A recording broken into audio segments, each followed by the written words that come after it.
Back on J knowledge.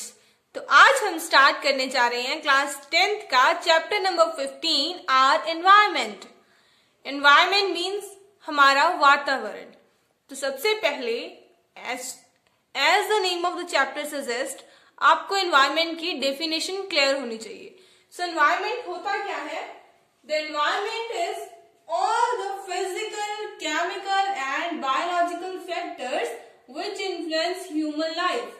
हमारे आसपास सारे फिजिकल, केमिकल और बायोलॉजिकल फैक्टर जो हमारी लाइफ को इन्फ्लुएंस करते हैं, प्रभावित करते हैं, वो ही सारे क्या कहलाते हैं? Environment. In short our surrounding is called environment. हमारी आसपास की सराउंडिंग जो हमें इफेक्ट करती है, जिनके साथ हम रिलेट करते हैं, वो क्या है? एनवायरमेंट है। It is the way we live and share resources with the other species।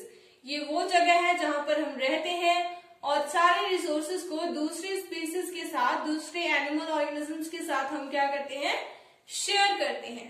सो ये थे आपके एनवायरमेंट की डेफिनेशन। और एनवायरमेंट को पढ़ना क्यों जरूरी है, क्यों ये चैप्टर आपकी बुक में डाला गया? तो बच्चों, एनवायरमेंट ही है जिसमें हम सस्टेन कर पाते हैं, हम रहते हैं, हम अपने खाने पीने की चीजें, हर एक जरूरत एनवायरमेंट से पूरी करते हैं। और आज के टाइम पे एनवायरमेंट को हम इतना ज्यादा पोल्यूट कर रहे हैं कि उसे ठीक करना नामुमकिन के बराबर हो गया है। तो हमें इसकी नॉलेज होनी चाहिए कि हम कहाँ कहाँ और कैसे कैसे हमारे एनवायरमेंट को पोल्यूट कर रहे हैं और कैसे हम इस चीज को कम कर सकते हैं, इसे हम सही कर सकते हैं, हमारे रहने लायक बना सकते हैं और आने वाली पीढ़ियों के रहने लायक बनाया जा सकता है। तो इसीलिए हमें ये चैप्टर अच्छे से पढ़ना है और समझना है। Next is ecosystem. अब इकोसिस्टम क्या होता है? तो बच्चों, इकोसिस्टम को एनवायरमेंट के साथ कंफ्यूज नहीं करना। एनवायरमेंट में हर चीज आ जाती है। इकोसिस्टम एनवायरमेंट के अंदर होते हैं और अलग अलग होते हैं। So all the interacting organism in an area together with the non living constituents of the environment form an ecosystem. जितने भी ऑर्गेनिजम्स हैं, इट मीन्स लिविंग चीजें हैं, जो नॉन लिविंग कॉन्स्टिट्यूएंट्स के साथ हमारे एनवायरमेंट में पाई जाती हैं, उसी को हम क्या बोलते हैं? इकोसिस्टम। तो वैसे हम एनवायरमेंट को एक बिगर इकोसिस्टम बोल सकते हैं। और छोटी छोटी चीजें जैसे कि एक पॉन्ड के अंदर क्या है?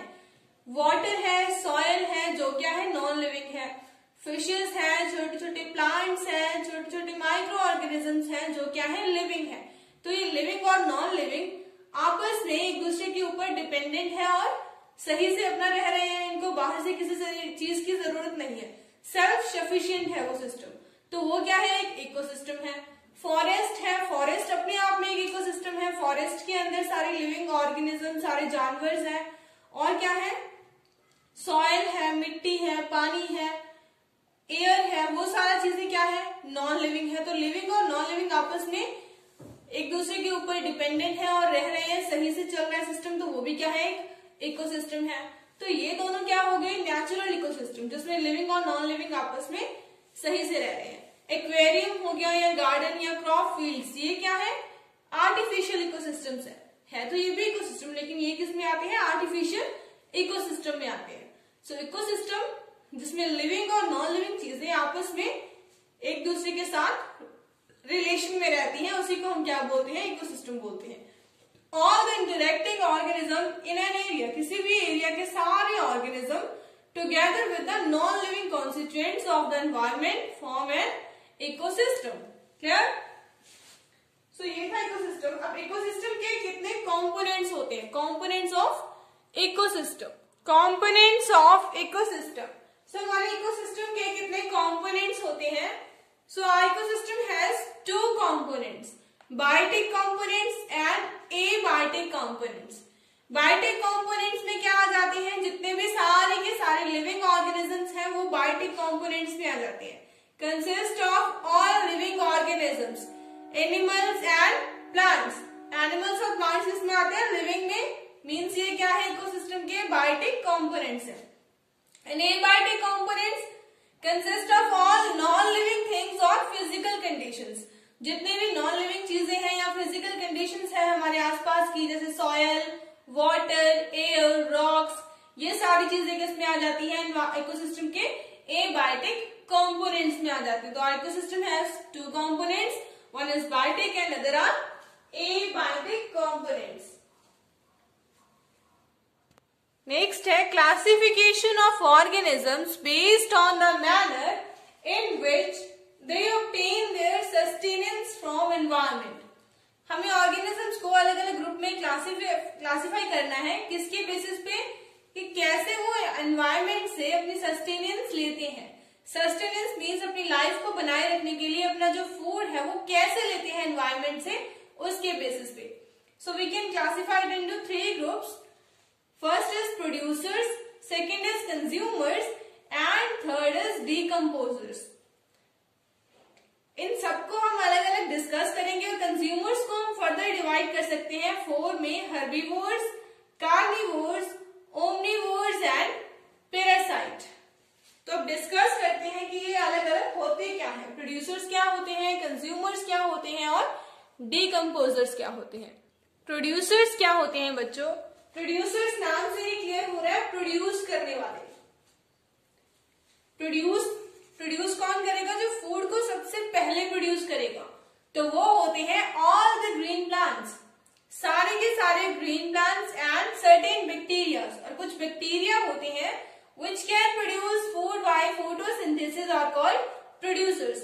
जो फोटोसिंथेसिस की हेल्प से खाना खुद बना पाते हैं, ऐसे ऑर्गेनिजम्स, इन प्लांट्स और बैक्टीरियाज को हम क्या बोलते हैं? प्रोड्यूसर्स बोलते हैं. सो जो फूड को प्रोड्यूस करते हैं वो क्या है? प्रोड्यूसर्स. ग्रीन प्लांट फोटोसिंथेसिस कर पाते हैं, क्यों? क्योंकि इनके लीव्स में क्या होता है? क्लोरोफिल होता है, which help in capturing of sunlight. Next consumers क्या होंगे?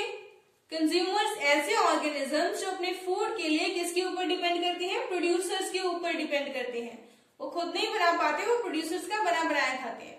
सो organisms which consume the food produced by producers directly और indirectly are called consumers.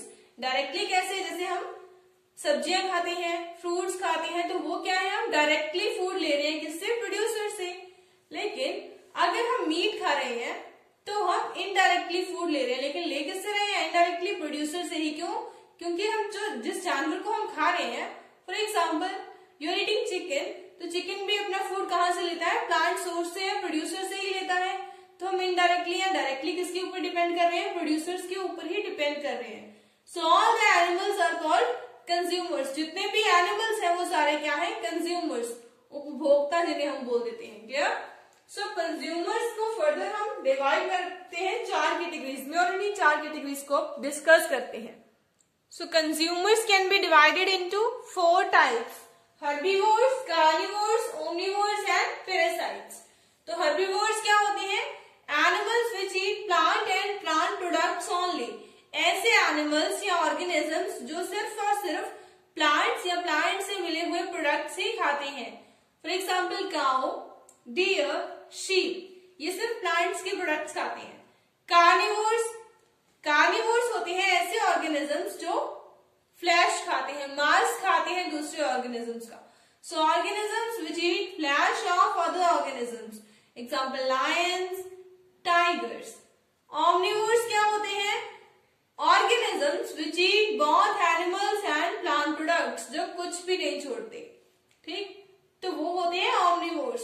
For example dog, human being and cat. Parasites क्या होते हैं?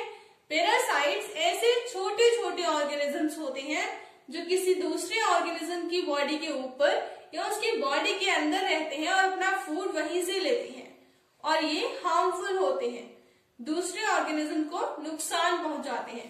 So organisms which live on और inside the body of other organisms and gets food from it are called parasites. Example leech and some bacteria.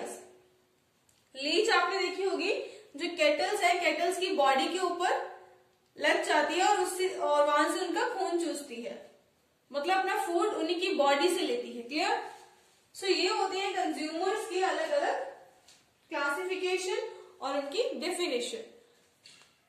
Next is decomposers. तो decomposers क्या होते हैं? Decompose word का मतलब होता है गलाना. गलाना मीन्स अपघटन करना किसी चीज का. So the micro organism such as bacteria and fungi, which helps in break down the dead remains and waste product of organisms. ऐसे छोटे छोटे जीव जैसे कि बैक्टीरिया हो गया, फंगी होगी, जो किसमें हेल्प करते हैं, जो भी जितने भी डेड रिमेन्स होते हैं, प्लांट्स के हों चाहे एनिमल्स के हों या ऑर्गेनिजम्स के जो वेस्ट प्रोडक्ट्स होते हैं उनको गलाने में हेल्प करते हैं, उनका ब्रेक डाउन करते हैं, उनको छोटे छोटे कणों में पार्टिकल्स में तोड़ देते हैं. So they break down the complex organic substances into simple inorganic substances that go into soil and can be used by a plant. उनको छोटे छोटे इनऑर्गेनिक सब्सटेंसेस में तोड़ते हैं जो मिट्टी में जाते हैं और जिनको प्लांट्स फर्दर यूज कर लेते हैं. ऐसा करने से क्या होता है, ऐसा करने से जो हमारा एनवायरनमेंट है वो क्लीन हो जाता है. क्लीन कैसे? अब सोचो अगर ये हो ही ना, अगर डिकम्पोजर धरती पे ना हो तो क्या होगा. जितनी भी बॉडीज हैं, जितनी भी फिशेस की डेड बॉडीज होती हैं पॉन्ड्स में, जितनी भी एनिमल्स की डेड बॉडीज हैं, कोई भी कुत्ता मर गया, कोई बिल्ली मर गई, तो वो वहीं पे पड़े रहेंगे, वो कभी गलेंगे ही नहीं. तो इससे क्या होगा, गंदगी फैल जाएगी, गंदी स्मेल आएगी. इसीलिए डिकम्पोजर्स की हमारी लाइफ में बहुत इम्पोर्टेंस है. क्लियर? सो ये हमारे एनवायरनमेंट को क्या रखते हैं, क्लीन रखते हैं. सो आज के लिए इतना ही.